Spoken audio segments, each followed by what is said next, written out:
Sir இன்னைக்கு பார்த்தீங்கன்னா நடிகர் அஜித்துடைய குட் பேட் அக்லி திரைப்படம் வந்து ரிலீஸ் ஆயிருக்கு. படம் எப்படி இருக்கு? கதைக்களம் என்ன சார்? படம் எப்படி இருக்குன்னா, ரொம்ப நாள் ஒரு எதிர்பார்த்த ஒரு படம் இன்னைக்கு தியேட்டருக்கு வந்திருக்கு. அஜித் ரசிகர்கள் உற்சாகத்தினுடைய மிகுதியில் இருக்கிறாங்க. ஆதிக் ரவிச்சந்திரன் டைரக்ஷன் பண்ணி அஜித்குமார், த்ரிஷா ஒரு கேமியோவில் வந்து சிம்ரன் பண்ணியிருக்காங்க. மற்றும் அர்ஜுன் தாஸ் பெரிய ஒரு ஸ்டார் காஸ்டோட மிக பிரமாண்டமான செலவோட வந்திருக்கக்கூடிய படம். கதை அப்படின்னு பார்க்குறப்ப ஒரு பெரிய டான், ஒரு கேங்ஸ்டார் அப்படின்ற ஒரு கேரக்டர் வந்து ஒரு த்ரிஷாவை காதலிக்கிறார், திருமணம் பண்ணுறாங்க, ஒரு குழந்தை பிறக்குது.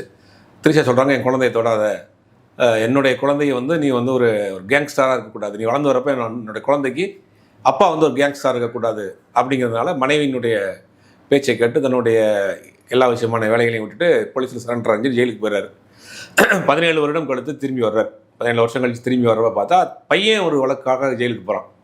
அதுக்கு யார் சூழ்ச்சி செஞ்சு பையனை அந்த கேஸில் மாட்ட வச்சது, பையனை எப்படி ஜெயிலேருந்து இவர் கூப்பிட்டு வந்தார், ஃபேமிலியோட எப்படி திருப்பி ஜாயின் ஆனார் அப்படிங்கிறது தான் கதை.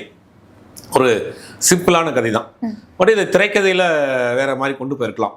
பட் என்னென்னா, படம் முழுவதுமே ஒரு ஹீரோ இன்ட்ரொடக்ஷனுக்கு ஒரு பில்டப் சீன் வைப்பாங்க. யார் வரா தெரியுமா, அண்ணன் வரா தெரியுமா, புலி வருது தெரியுமா, எலி வருது தெரியுமானே அவர் ஹீரோ இன்ட்ரொடக்ஷன் வரும். ஆனால் இந்த படம் முழுக்க அஜித்தை காட்டுறப்ப எல்லா சீன்லையுமே ஒரு பில்டப் சீனோட தான் இருக்குது.